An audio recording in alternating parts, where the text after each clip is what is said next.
Samantala, ikinatuwa ng Department of Social Welfare and Development o DSWD ang pag-aproba ng Department of Budget and Management sa Financial Budgetary Requirement ng Walang Gutom 2027.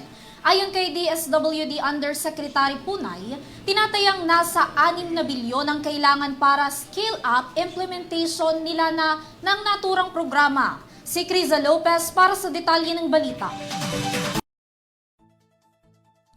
Tinatayang nasa 6 billion pesos ang kakailanganing pondo ng Department of Social Welfare and Development para sa full implementation ng flagship program ng Administrasyong Marcos na Walang Gutom 2027.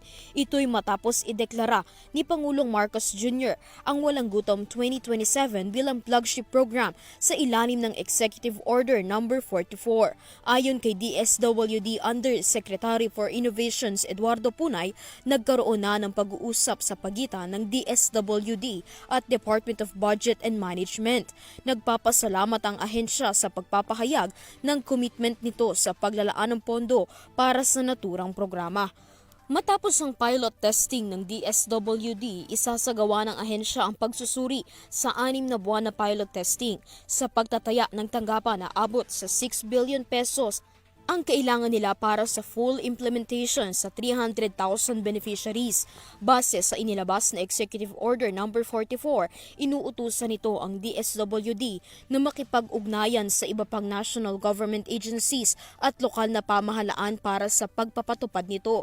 Gayon din nais ng Pangulo na suportahan ng mga NGAs at mga kasabing LGUs ang programa ng DSWD.